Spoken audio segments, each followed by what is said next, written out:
day nekk affaire yoo xam ne day am peut-être violence. am affaire yu génn quoi. ay kii rek ambiance waaw genre loolu boo koy déglu. en tant que jeune dina am benn énergie bu muy def ci sa nopp quoi.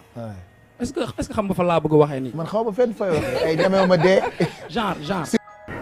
ñu ngi leen di nuyu yéen ñi nga xam ni yéen suivre chaîne bi di xalaat ñu ngi leen di dalal di leen jégalu aussi ci yéexaay vidéo bi ñu defee annonce bi yàgg na mais il fallait faire des investigations dafay recherche yu profonde ba ëllëg lépp loo xam ni proposé na leen ko ngeen mën a dem sur internet dafay vérification wala dem ci yeneen sources yoo xam ni dina leen apporter ay précisions. vidéo bi nag dañ koy def en wolof parce que dañ jot ay suggestions yu bëri internet yu bëri jotu woon comprendre li nga xam ne moom la ñu wax en français moo tax bi yoon ñu ne dañ ko def en wolof ngir gën a mën a yaatu ñëpp mën si jëriñu ñëpp xam lan mooy la franc-maçonnerie lan mooy le nouvel ordre mondial bi nga xam ni c'est les mouvements sataniques ñoo ko créé pour daaneel diine mettre fi en place loi wu satanique yoo xamante ni ñooy doxal àdduna dooleel caaxaan dooleel ay hommes d'affaires dooleel ay politique dooleel ay musiciens yi nga xam ne ñooy transmettre message yi nga xam ne bëgg nañ ko transmettre ñu koy jaarale ci ay musiciens ñu koy jàllale ci seeni son tey nag ñu intéressé wu ci Dip Doundou Guiss bi nga xamante ne nii fu mu toog nag day weddi ni du franc-maçon mais bu ngeen suivre vidéo bi di ngeen am lu leer que ni Dip Doundou Guiss il fait partie des disciples du Satan maanaam dafa bokk ci ñi nga xam ne dañuy xeexal seytaane ngir ñu mën a imposer wu ngir ñu mën a dooleel seen bopp fii nga xam ne nii mooy Sénégal te di ko jaarale ci ay son di wax ay termes sataniques son bu déglu yaa des termes sataniques mënuñu ko nag jeexal mais dina leen ci jox ay preuves apporter leen ay preuves. Dip Doundou Guiss yan franc-maçon lay liggéeyal ñan la affilié wal ñan lay joobal lan muy politique am lépp dina leer ci vidéo bi. Dip Doundou Guiss mi ngi engagé wu ak franc-maçon yi en 2014 booy xool année boobu la méngoo sorti mixtape bi ñuy woowee Bës Ni Ki Tey BNT ñoom dañu am mission bi ñuy dox bu dee politicien la ñoom dañuy mettre en place des politiques yoo xam ne dafa correspondre ak li nga xam ne mooy bëgg-bëgg les franc-maçons bu dee artistes yi dañuy utiliser seen musique di ci transmettre ay messages yoo xamante ni message du seytaane la boo xoolee ci mixtape bi design bi rek ça parle parce que boo xoolee c'est un design sombre te boo jëlee c'est les francs-maçons noir dafay symboliser li nga xam ni mooy la régénération maanaam ni ngay formater sa roue li tubaab naan am pour engager wu ak seytaane booy xool couleur bu noir mooy symboliser loolu noonu. boo xoolee titre album bi di BNT dañ ko bind en rouge franc-maçon yi ñëpp xam nañ ni c'est le sacrifice mooy le sang bi nga xam te ni moom la ñuy sacrifier wu après diñ ci ñëw ci biir ka la ñuy sacrifier wu ak naka lañ koy defee. ñu ñëw aussi ci datu album bi est sorti le 26 septembre 2014 26 septembre coïncidé ak anniversaire u Batolo Joola dara du hasard pour vous dire que les francs-maçons ils ne font rien par hasard lépp lu ñu def dañ ko réfléchir xalaat ko ñëpp xam ne ni Batolo Joola à travers des sources que sacrifice la boo xam ni dañ ko def tey lu mat ñaari junni nit ñu dee ci dinañ leen leeral 26 septembre bi 2014 bi lan la coïncidé tey boo jëlee 26 septembre 2014 ça te donne 2 plus 6 plus 9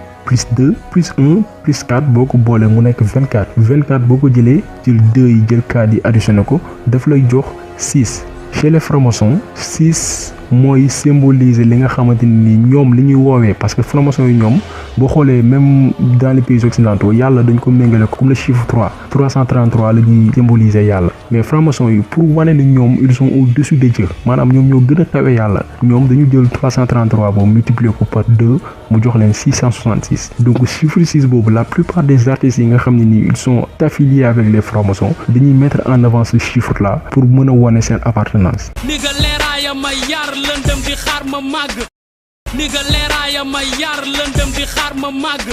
mu ne fii leeraaya ma yar lëndëm di xaar ma màgg tey ñëpp xam ne ni doomu aadama tey suñu société bu ñu jëlee Sénégal boo fi juddoo la plupart jullit ngay nekk wala chrétien ñaari religion yi lañ fi gën a xam ci religion boobu la lay yar mu juddaale ko mu nekk leer fii li fi di bëgg a expliquer mooy leeraaya ma yar lëndëm di xaar ma màgg maanaam il est né chrétien mais au fil du temps dafa jugee ci leer dem ci lëndëm leer ñëpp xam ne ni mooy la religion li nga xam ne franc-maçon yi bëgguñu ko lëndëm nag du leneen lu dul les francs-maçons. moo tax ma claté sama life si benn doore mi fa moo tax ma claté sama life si benn doore mi fa mu ñëwaat ne moo tax ma claté sama life ci benn doore mi fa maanaam moo tax ma jaay sama dund ci benn do ré mi fa. Do ré mi fa boo ko déggee ça fait allusion à la musique maanaam les règles de la musique do ré mi fa so. C'est-à-dire que musique bi muy wax ça n'a rien à voir avec la musique classique. C'est-à-dire il parle de la do ré mi fa bi nga xam ni mooy c'est satanique musique bu salte bi nga xam ni am na benn émission bu ñu ko invité sax mu wax musique bu salte lay def. Do ré mi fa bi ça fait allusion à la musique bi nga xamante ni moom la franc-maçon di def moo tax mu naan moo tax ma claté sama live yàq sama dund ci benn xeetu musique boo xamante ni ça fait allusion au Satan. bëri di wax c'est du sale musique instant fu mu toll nii trap musique muy Sénégal muy France fépp foo dem dañuy tàmm def lu ñuy wax sale mooy dañuy wax lu sadique affaire yoo xam ne dañuy waaye raar naa église réeral naa sama chapelet waaye raar naa église réeral naa sama chapelet. mu ne waat raar naa église réeral naa sama chapelet xam nga tey ñi ko gëm bu demee ba ci son naan raar naa église réeral naa sama chapelet mooy gëmatul église am na ci beneen yoon bu mu jël muy yoonu seytaane bi nga xamante ni tënku na ko ba léegi dematul église jaamu yàlla utiliser tul chapelet bi nga xam ne mooy kurus bi nga xam ne ci la daan toog di wéetal boppam digganteem ak boromam. doo ko dóor bal ba mu jàll roppalaan xalaat su fa yegg lu ñuy def xanaa sànni ñaan di ñaan yàlla nangu ñaan yu koy fekk asamaan. ci son wu asamaan il ne parle pas pour parler quoi et c'est à l'image des autres artistes yi nga xam ne dañuy liggéeyal franc-maçon yi c'est-à-dire que du ñu wax pour wax lépp lu ñu wax dañ koy décortiquer boo xoolee asamaan si biir son yi boo koy déglu nii doo ci jëlee dara mais boo ko décortiquer au fond da ngay xam ne non ça a quelque chose. asamaan boo jëlee titre bi ciel franc-maçon yi ñoom dañ koy symboliser li nga xam ne mooy l'histoire de l'opium maanaam comme li nga xam ne day fa am ay vertus dormitives yi nga xam day nelawal doomu aadama tàqalikoo ak sagom donc asamaan si ça fait référence à ça à la couleur bleue bi nga xam ni moom la franc-maçon yi di fait allusion ak li nga xam ne mooy histoire opium bi nga xam ni day tàqalikoo ak doomu aadama ak sagom ci biir musique bi nag vertus dormitives yooyu noonu maanaam loolu nga xam ne day tàqalikoo ak doomu aadama ak sagom moom mooy musique bi maanaam ci biir musique bi dañuy utiliser ay termes sataniques maanaam ay mots seytaane di ko jaarale ci seen biir son pour mën a am benn influence bu ñuy def ci bopp ñi nga xam ne nii ñoo di dégg. bul xool ci ni ñuy dundee ci suuf ki ñuy gunge ñiy ruux te xam nga juum weesuwul mais ñu li bépp min def di wut ba ñuy mun def li ñu sant fi lekk ñu dugg suñuy bàmmeel man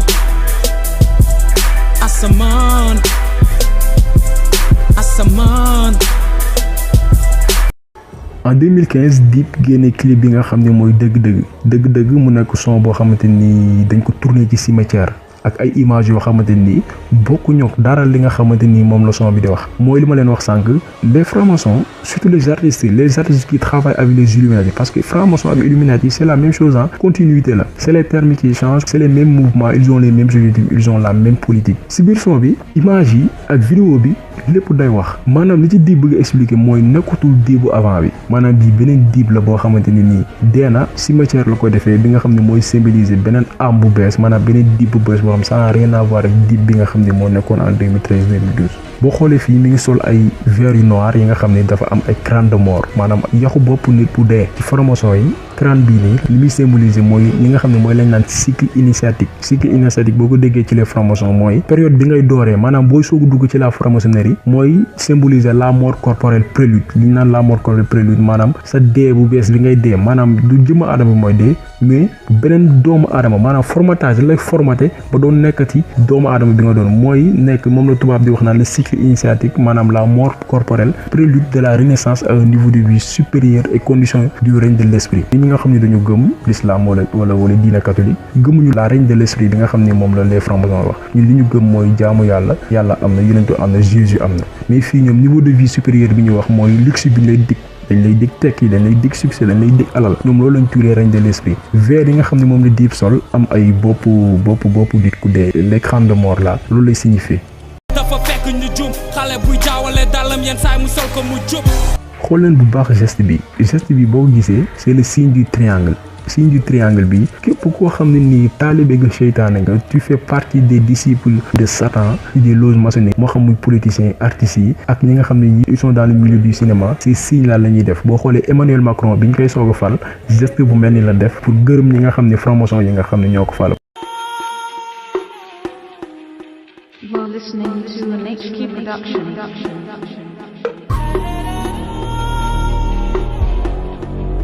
18 décembre 2015 Dip Doundou Guiss génnee clip bi ñu woowee cicatrice clip bi mën na ni ci la gën a wax ci la gën a wane appartenance donte duñ ko wax nag duñ ko wax directement mais il parle avec toi dañuy wax ak yow indirectement maanaam ay junj la.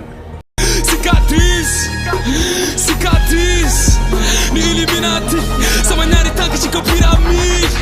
cicatrice cicatrice ni Illuminati sama ñaari tànk ci ko pyramide. fii mu ne ni Illuminati samay ñaari tànk ci kaw pyramide maanaam fii wane na boppam maanaam moom Illuminati la ci la ñaari tànkam teg ko ci kaw pyramide yi. pyramide ñëpp xam ne ni mooy le triangle équilatéral bi nga xam ne mooy symboliser les mouvements maçonniques c'est un symbole bi nga xam ne ça remonte à l'Égypte ancienne mu nekk benn genre rite boo xamante ni dafa influencer loge maçonnique yu bëri dañuy def référence à ce signe là pour mën de xàmmee wante seen biir boo xoolee pyramide bi Dip di wax mi ngi ni bët bi mi ngi moo nekk ci kaw bët bi mooy bëtu seytaane bi nga xam ni ñoom jàpp nañ ni àdduna yëpp bët bi la ñu war a xoolee politique boobu la ñuy nekk di dawal ànd ceeg artistes yi politiciens yeeg les hommes d'affaires boo xoolee ci suufu pyramide ñu ci bind nouvel ordre mondial mooy bi ma leen expliquer texte bi mun ngeen ko télécharger mi ngi ci suuf description wu vidéo bi ngeen gën ci mën a am lu leer pour formation yi bët bi moom la ñuy wooyee le grand architecte de l'univers maanaam kii war a tabaxaat àdduna parce que ñoom nee nañ àdduna mënul dem tant que diine yaa ngi fi di noot doomu aadama di leen tënk léegi grand architecte bi moo ñëw changer le monde moo tax nag léegi ñi nga xam ne dañu bokk ci ñoom dañuy manifester signe bi maanaam pyramide bi triangle bi bët bi dañ koy war di wone fu ñu toll pour mën a def benn clin d'œil kenn chef bi nga xam ni moom la ñuy jaamu.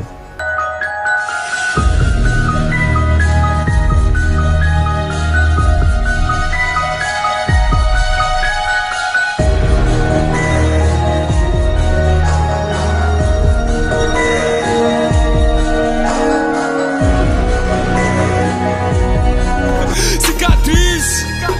cicatrice ni Illuminati sama ñaari tànk ci ko pyramide.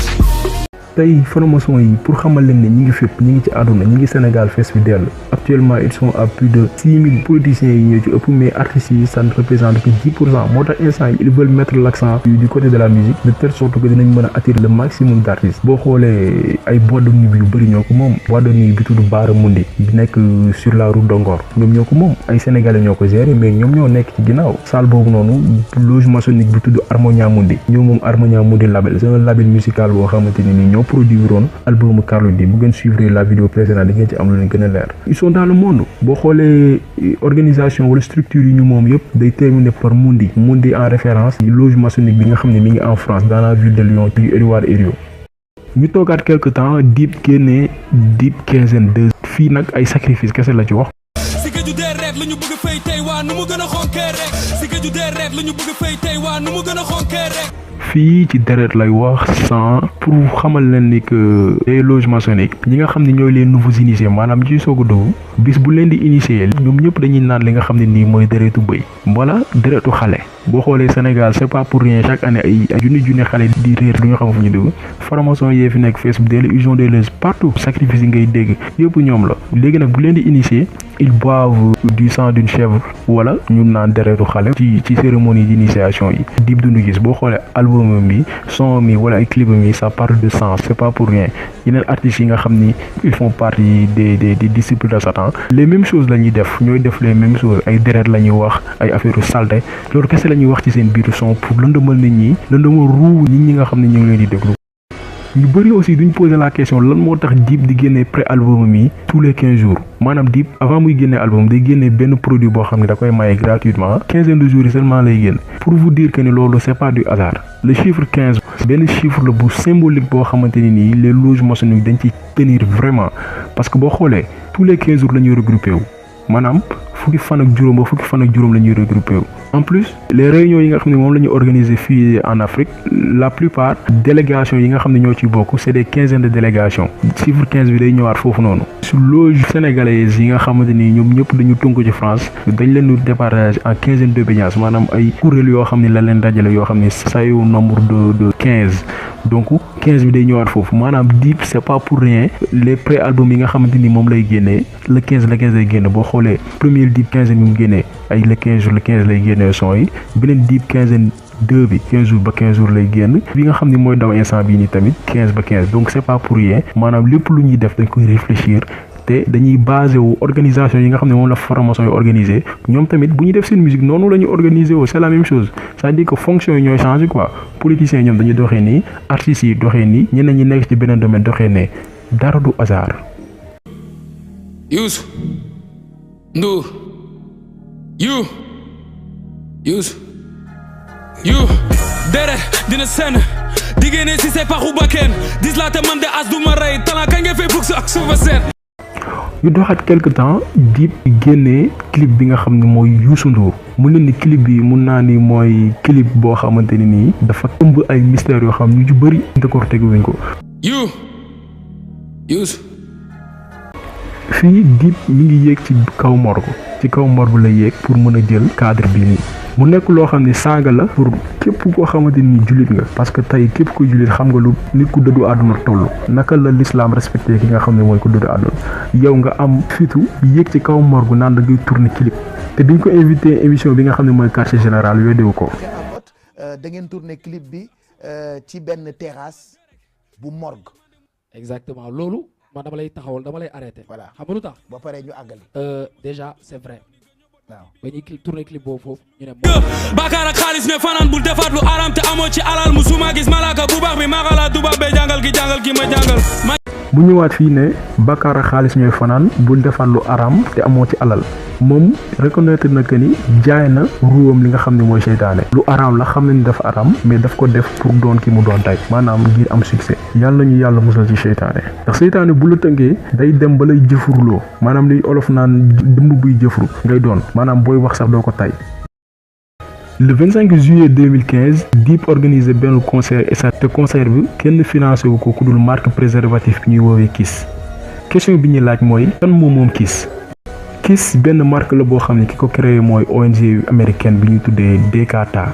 DKTA benn organisation la boo xamante ni day intervenir ci dëkk yu bëri en Europe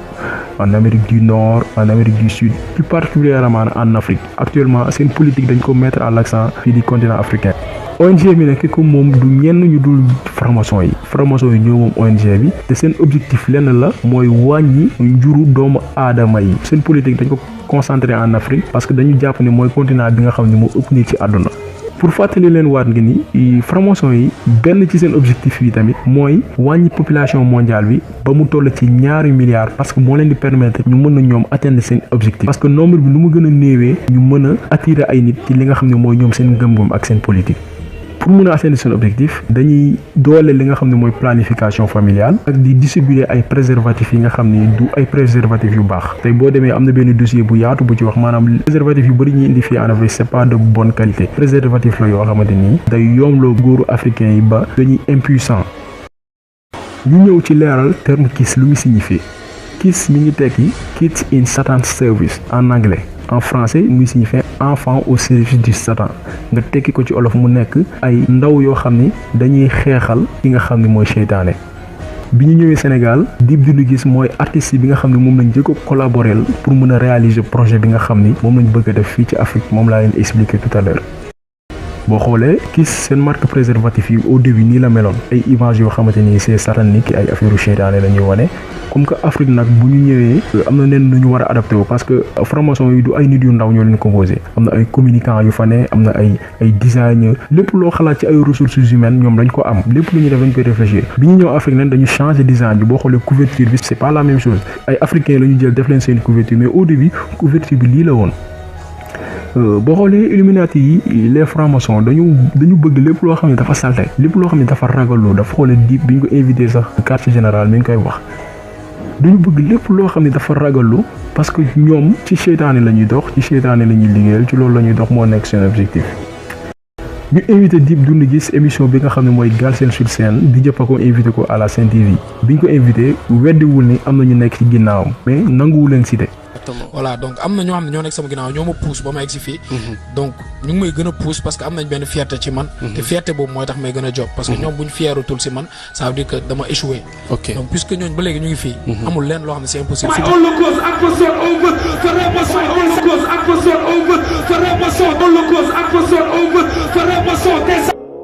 Yeah, I'm sorry for myself. I'm sorry for myself, no. Ooh. Gotta make it for myself, oh no, they don't love me anymore. Le 4 août 2016 Dip génne clip bi nga xam ne mooy Funérailles vidéo bi nag daanaka ci la wane boppam maanaam mu ne ni bu doon dëmm ñu ne day jëfuru ni moom génn na ci diine chrétienne instant yi nii lu ko loon nag ñi nga xam ne mooy franc-maçon yi boo dégloo ci début clip bi mi ngi naan I'm sorry for myself maanaam je suis désolé pour moi nekkatuma ku ma doon bàyyi naa sama diine di am ay genre regret mais regret bi benn ko lal mooy alal bëgg alalu àdduna tekki doon dara loo xamante ni fii lañ koy bàyyi fii ci àdduna. Yeah, I'm sorry for myself. I'm sorry for myself, no. Ooh, gotta make it for myself, oh no, they don't love me. fii ñi ngi gis Dip bi nga xam ne mooy gëm toog yor kurusam di jaamu ki nga xam ne mooy Yesu Krista. ndax ma mën aw yow fi nga aw mu ñaamuñ ba mënatuma muñ ndox ronga ñi des si biir ma ronga ñu gën a soxor bul dellu si ñun ñoo lay fekki bu dee. boo gisee fii ñi ngi wone Dip franc-maçon bi nga xam ne mi ngi sol lu noir pare ngir jaayu ruwam ki nga xam ne mooy seytaane boo xoolee même tenue la sol ci clip bu dëgg-dëgg bi wax naa leen sànq que ni franc-maçon yi bu leen di initier ay yëre yu ñuul la ñuy sol ñoom ñëpp pour pare ngir signer li nga xam ne mooy le pacte avec le diable maanaam xaatim li nga xam ne mooy seen lëkkaloo ak yi nga xam ne mooy seytaane pour nekk ay jaamam ay taalibeem. teew solo all black tout noir represent.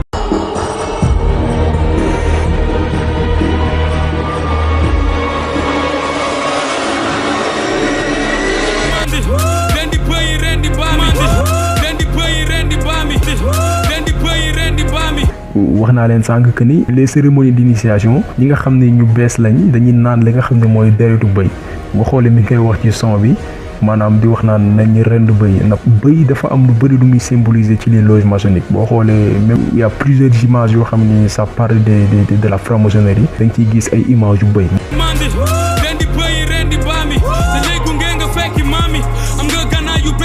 fii Dip bi nga xam ne mooy franc-maçon bi moo dóor Dip bi nga xam ne mooy Dip bu gëm.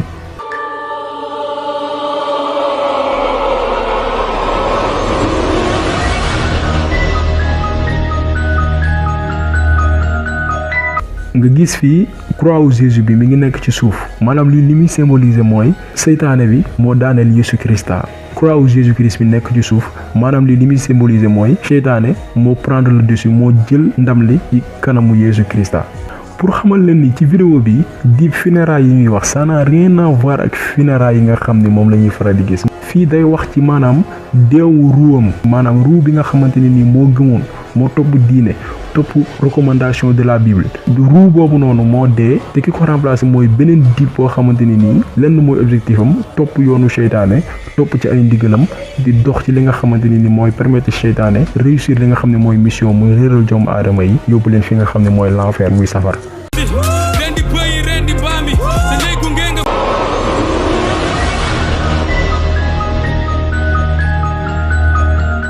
boo xoolee Dip bi nga xam ne moo gëmoon mi ngi ci biir kàmb gi ñu fas yéene kaa suul ki koy suul du kenn ku dul Dip bi nga xam ne pare na ki vendre son âme au diable maam pare pour jaay ruwam ki nga xam ne mooy seytaane pour am li nga xam ne mooy teraanga àdduna. yàlla buur mooma laay yàlla buur mooma laay yàlla buur mooma laay yàlla buur mooma laay. en plus ñu gis ni Dip même buy def ay interview am day wax beaucoup ci les rappeurs yi nga xam ne ñoom ils ont des alliances avec des francs-maçons. boo jëlee exemple benn artiste bu mel comme Booba Sénégal bu nekk France n'est-ce pas moom musique am dafa tàmm di def genre affaire boobu loolu la jeunes yi yu bëri di wax c'est du sale musique instant fu mu toll nii trap musique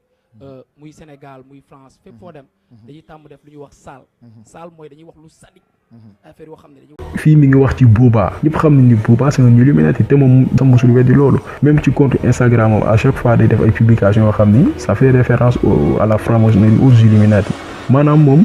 dem na ba ay références am sax ci rap c'est des artistes yi nga xamante ni ay seytaane dañuy jaamu. le 4 novembre 2016 Dip génnee album bi nga xam ne mooy TLK album bi nag dafa ëmb li nga xam ne mooy ay secret yu bëri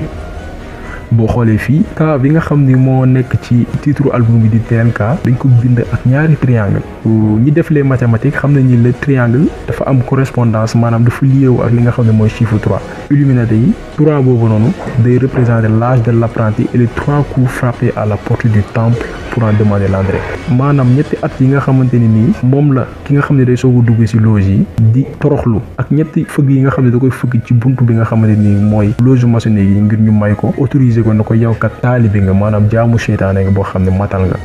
ci albumu TLK bi 6e morceau bi mi ngi tudd bët 6 comme symbole bi nga xamante ni nii moom la seytaane yi maanaam 6 bi nga xam ne ñoom jàpp ne ni moo gën a kawe yàlla maanaam ñoom dañu bëgg a am maqaama yàlla maanaam romb yàlla jël place yàlla bët bi nga xam ne moom la ñu woowee l'œil omniscient maanaam bët bi nga xam ni mooy surveiller li nga xam ni mooy doxalinu nouvel ordre mondial maanaam politique bi nga xam ne moom la franc-maçon yi teg ngir mën a dominer àdduna. avenir lañ demoon a jëlee ci yoonu cloche avenir lañ demoon a jëlee ci yoonu cloche avenir lañ demoon a jëlee ci yoonu cloche. mu ne fii avenir lañ demoon jëlee ci yoonu gauche tey muy religion catholique wala religion musulmane yoonu gauche mooy yoon bi nga xam ne mooy jëm seytaane maanaam leer na.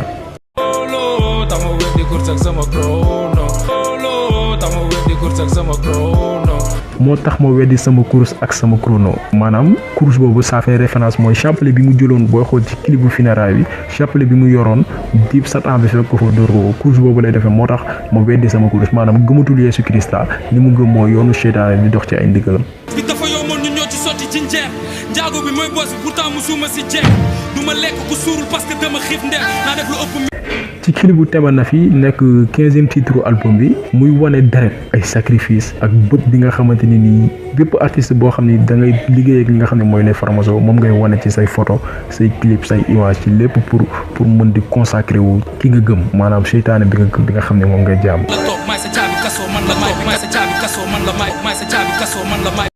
mu ñëwaat ni may sa caabi kaso.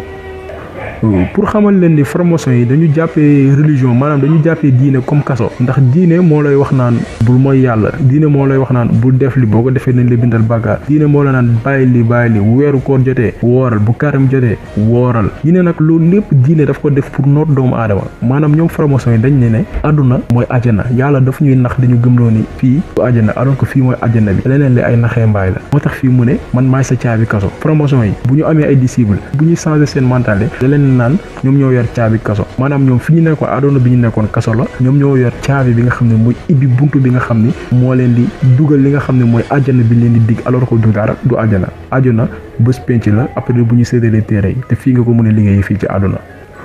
moo tax artistes yi ci bokk yëpp ay wax seytaane la ñuy wax moo tax boo xoolee ci diine l'islam ci ustaas yi nga dem ci prêtre yi dañuy aaye ñi nga xam ne ñooy aji ngëm yi ñu leen ñuy déglu musique parce que lii lañ ci doon séntu xamoon na ne àdduna da toll foo xamante ni ñii di seytaane dina dugg ci industrie musicale bi influencé ñi nga xam ne ñoo ci nekk ba ñi leen di déglu da leen di influencé moo tax seen musique dafa grave boo déglu seen musique doo mën a résister c'est la même chose avec les musiques américaines c'est la même chose ak artistes yi nga xam ne ñi ngi fi di liggéey seytaane seen musique dafa am benn affaire bu ci nekk boo xam ne nii du dara lu dul waxi seytaan yi nga xam dañ koy wax mooy attirer doomu aadama yi moo leen di lëndëmal seen ruu yi ba duñu tala jaamu yàlla duñu tal leneen jullit ñi ñoom ci alxuraan la ñuy tënku catholique yi ñoom ci bible bi la ñuy tënku ñoom dafa am ay mots satanique moom la leen di jàngal ci loge yu nekk léegi yooyu noonu la ñuy transmettre seeni son boo xoolee ci vidéo Jay-Z bi Jay-Z mi ngi wax lu mel noonu.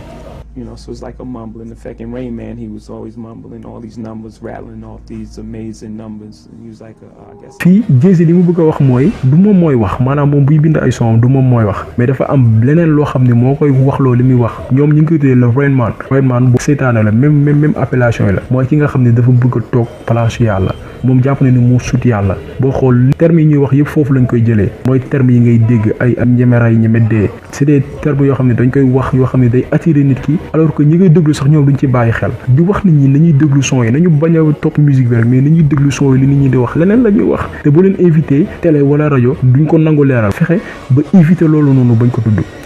bu rap toujours rek fexeel ba am comme li Jay-Z am bu rap toujours rek fexeel ba am comme li Jay-Z am bu rap toujours rek fexeel ba am comme li Jay-Z am. mu ne bu rap toujours rek amal li Jay-Z am ñëpp xam ne ni Jay-Z du royukaay bu dee yow jullit nga wala catholique nga xam nga ni Jay-Z du royukaay parce que moom wax na ni clairement que ni dafa jaay ruwam ngir doon li mu doon tey. benn la ma may man ma wut yeneen deux cerveaux benn la ma may man ma wut yeneen deux cerveaux benn la ma may man ma wut yeneen deux cerveaux. mu ne waat fii yàlla benn la ma jox ma wut 2 cerveaux dañuy wëlbati seen xel gëmloo leen ni lan leen gëmloo depuis bi ngeen juddoo léegi du dëgg moo tax mu naan fii yàlla benn la ma jox ma wut 2 cerveaux benn cerveau bi du leen lu dul xel mi nga xam ne moom leen seytaane yi di jàngal leen koy wax seen biir son yi. parce que loolu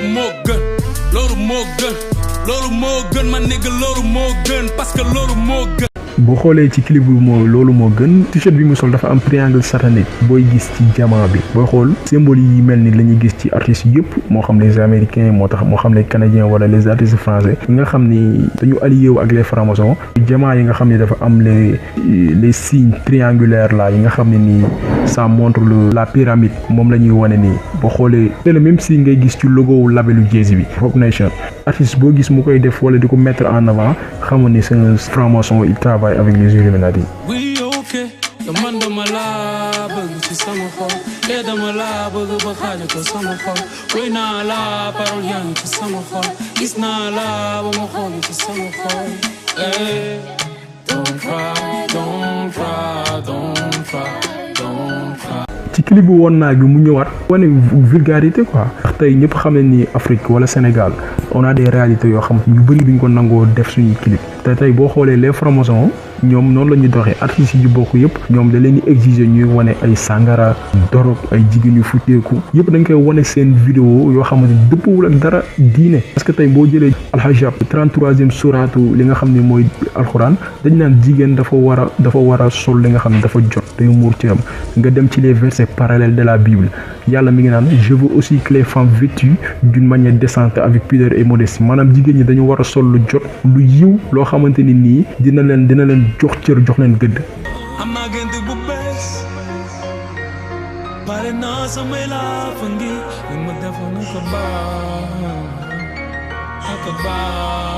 bu ñëwee ci clip bu laaf yi tamit c'est la même chose laaf c'est l'aile le cloche ailé c'est un terme boo xamante ni les satans utilisent quoi maanaam ñoom pour ñoom c'est le symbole de l'âme perfectionnée symbole de l'âme perfectionnée boo ko tekkee ci olof mooy li nga xam ne mooy mandargaal ruu bi nga xam ne nii dañ ko yeesalaat ruu bu ñu yeesalaat moom du dara dul nekkoon ci diine boo xam ne gëm nga ko demaat ci beneen diine boo xam ne yàq nañ sa xel gëmloo ni lii mooy li baax boo xoolee fii ñu fi bindi meet on level et pas to pont de square boo ko tekkee en français ki signifie se rencontrer au niveau et part sur le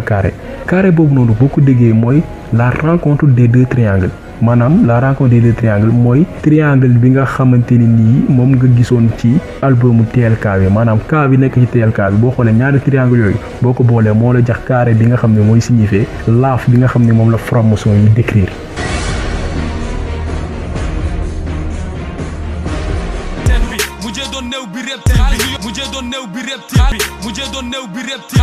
mu ne waat néew biir reptile ñu xam ni Dip deewul mi ngi dund mais néew biir reptile boo ko déggee mooy agneau du sacrifice maanaam moom la ñu sacrifier mooy sacrifice u label bi ngir mun a yegg foo xamante ni ñoom mooy seen objectif quoi. bu yomb day jënd lu cher xaalis bu sànde day jënd lu set bu yomb day jënd lu cher xaalis bu sànde day jënd lu set bu yomb day jënd lu cher xaalis bu sànde day jënd lu set. fii boo dégloo mi ngi prouver li nga xam ne mooy xaalis bu salde maanaam moom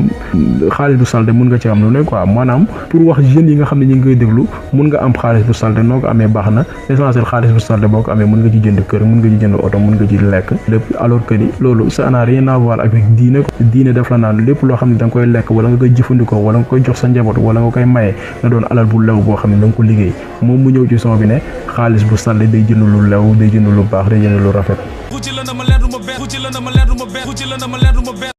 mu ne waat tux ci lëndëm ak leer du ma bett tux ci lëndëm ak leer loolu leer na maanaam boo ko déggee mooy ci leer la jógee woon jëm ci lëndëm leer bi mooy diine bi nga xam ne ci nga tënk mooy leer bi lëndëm bi mooy seytaane.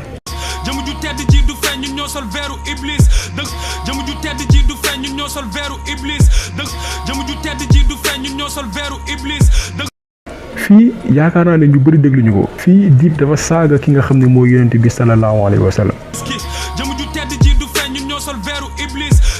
ñëpp xam nañ ni jëmu ju sell gi mooy yonent bi sallallahu alayhi wa sallam léegi mu ne jëmu ju leer gi du feeñ ñun ñoo sol veeru iblis maanaam yonent bu tedd bi nga xam ne moom la ñuy woowee jëmu ju leer gi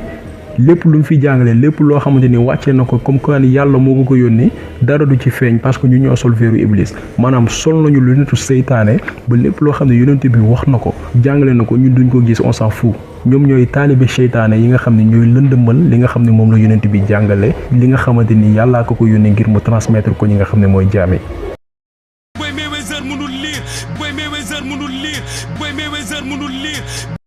mu ñëwaat ne Mayweather mënul lire ñi nga xam ne dañuy déglu rap xam nañ lan mooy métaphore mooy nga wax lii alors que leneen nga bëgg a wax fii Mayweather ñëpp xam nañ ni boxeur la c'est un boxeur américain mais fii Dip xul ak Mayweather boo déggee dafa ne Mayweather mënul lire xam nga terme boobu amul sens ci son bi mais li mu bëgg a wax mooy Mayweather fii day remplacer Mohamed parce que fii dafa ñëw ne jëmm ju leer gi mënul feeñ ñu ñoo sol veeru Iblis fii Mayweather ça fait référence à Mohamed parce que boo xoolee Mayweather le boxeur dañ koy comparer aux États-Unis ak Mohamed Ali l'ancien boxeur bi nga xam ne dafa génn àdduna yàlla na ko yàlla yërëm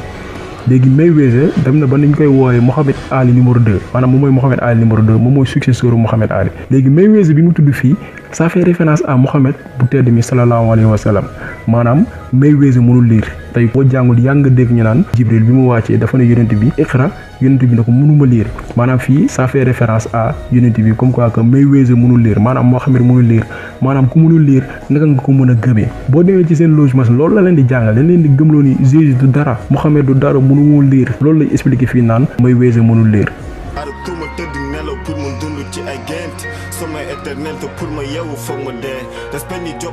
fii Dip Doundou Guiss mi ngi sol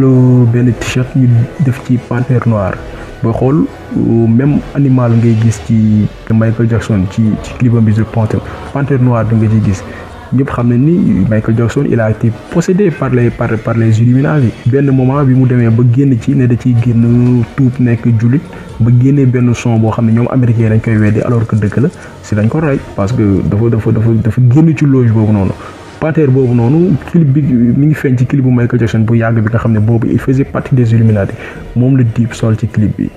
bête noire bi li muy symboliser mooy lëndëm maanaam c'est un animal boo xamante nii dafa mën a dox ci lëndëm dafa mën a làqatu dafa am benn pouvoir boo xoolee dafa am lu toll ci 10 cornes bu ci nekk dafa composé 10 diadèmes yoo xamante nii c'est des signes yoo xamante nii li muy symboliser mooy doole ak li nga xam ne mooy nguuru. te ñëpp xam ne ni formation yi loolu mooy seen objectif maanaam am doole gën a nguuru gën a imposer seen loi li nga xam ne mooy àdduna boo xoolee ñëpp ñu nga xam ne c'est des artistes yi nga xam ne dañuy liggéey ak formation yi si yi la ñuy def pour mën a nax nit ñi pour mën a transmettre seen message pour mën a influencer ñi nga xam ne ñoo leen di seetaan wala ñoo leen di déglu. tey la sama life pour sauver sama roue tey la sama life pour sauver sama roue tey la sama life pour sauver sama roue. mu ne tey la sama life pour sauver sama roue lii yaakaar naa ne ku mu doyul dara dootoo ko dégg de tey la sama life pour sauver sama roue dama tey la sama life maanaam jaay li nga xamante ne nii mooy sama dund ngir mën a sauver sama roue maanaam defaraat sama àdduna neexal sama àdduna maanaam am alal tekki am xaalis loo xamante ne nii fii laa yem àdduna doo ko fa yóbbaale yow ma xiyam. buddi dunki samay laaf fu mën crever say roue buddi dunki samay laaf fu mën crever say roue buddi dunki samay laaf fu mën crever say roue. mu ne waat buddi dunq sama laa pour mën a creuser seen roue du lenn lu dul influencer nit ñi maanaam formater xelu nit ñi comme ñoom ni ñu formater seen xel yi pour mën a influencer yi nga xam ne ñoo leen di déglu ci parole satanique maanaam waxi seytaane yi nga xam ne moom la ñuy jàllale seen biir son yi. ci clipam NLMD bi maanaam ni la mën a demee. mu ne sa yàllaa war a tëx maanaam yàlla xam nga doomu aadama moom bu demee bay attaqué yàlla mooy yegg na quoi maanaam sa yàllaa war a tëx maanaam yàlla bi ñu naan mooy surveiller fépp lu waaye def moo lay surveiller yàlla boobu sax mënul dégg ba naan day surveiller kenn. mawti dina mujj dee. mu ne waat mawti dina mës a dee xam nga malaakal mawti buy ñëw di jël si ruu doomu aadama nga dem mawti dina mës a dee xam nga loolu c'est des propos sataniques parce que tey loolu mooy gëmatoo dee parce que ñoom artistes yi nga xam ni ak disciple képp koo xam ni tu fais partie du loge maçonnique dañ lay gëmloo ni dee amul dee dañ ko créé nii rek mais amul c'est des choses qu'on a créées mais qui n'existent pas moo tax ñoom dañuy naagu bu ñu nekkee ci àdduna dañuy naagu da leen di dig oto dig leen xale yi jigéen ñi dig leen lu ne dig leen luxe xam loo leen àjjana bi fii la moo tax boo déggee ci som yi naan mawti dina mës a dee. rakk wóolu sa xarit yi ba si nga xam ne safara ma dàkk fii rakk wóolu sa xarit yi ba si nga xam ne safara ma dàkk fii rakk wóolu sa xarit yi ba si nga xam ne safara ma dàkk fii. mu ñëwaat ne bés di nga xam ne safara moo gën a neex fii safara ñëpp xam ne neexul mais boo xoolee ci son bi dafa naa rakk wóolu sa xarit yi mooy toppal di wóolu ñi nga xamante ne nii ñoo la naan yàlla nangam bés di nga xam ne safara moo gën a neex fii maanaam yéen safara bi leen di gëmloo ni mooy àdduna fi nga war a xeexee pour liggéey àjjana ëllëg non fii mooy àjjana bi moo tax mu naan rakk wóolu sa xarit yi bés di nga xam ne safara moo gën a neex fii. mën nañ mën a joxeel sa xol ma joxe sama ruub mën nañ mën a joxeel sa xol ma joxe sama ruub mën nañ mën a joxeel sa xol ma joxe sama ruub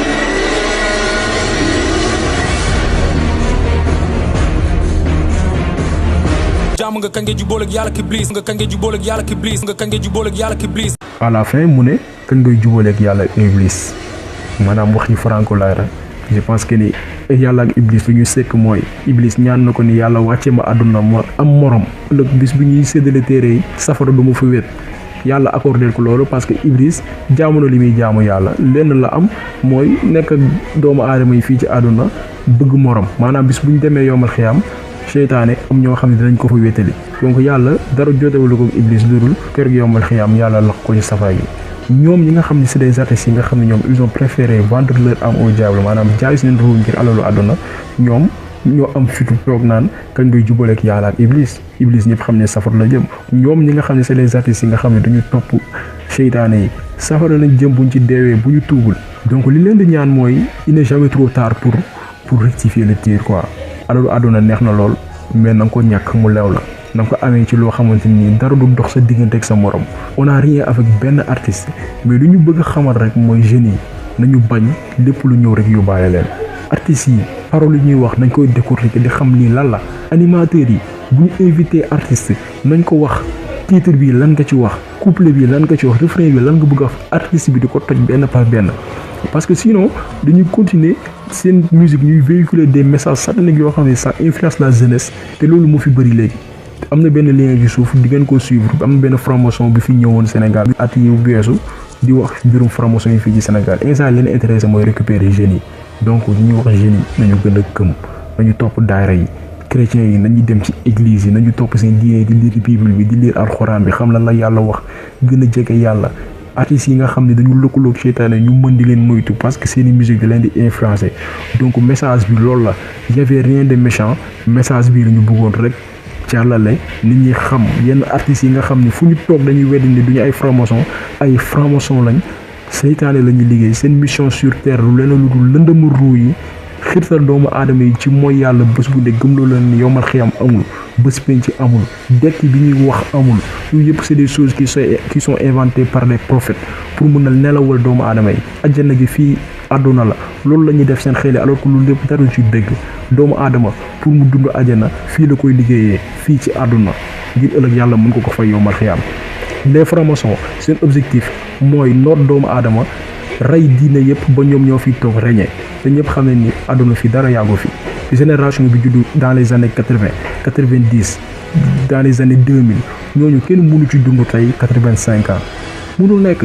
donc diir bu yàgg bi nga xam ne yaa ngi koy toog ci àdduna nañ ci profité liggéey ba ëllëg boo demee bu ñu séddalee téere yi doo am looy tiit seytaane àddunaam dundam du lenn du noot doomu aadama taxalikook suñu borom mu topp nosu bakkanam donc message boobu la ñuy lancé ñi ngi di gërëm di leen sant di leen jox dig daje beneen yoon beneen vidéo ak beneen nit parce que on s'intéresse au Sénégalais ñun lu ñu intéressé rek la ñuy wax Sénégal la ñuy wax parce que moo ñu concerné parce que instant yi ça va de mal en pire comme ni ko tubaab di waxee jërëjëf ñu ngi leen di gërëm di leen sant wasalaam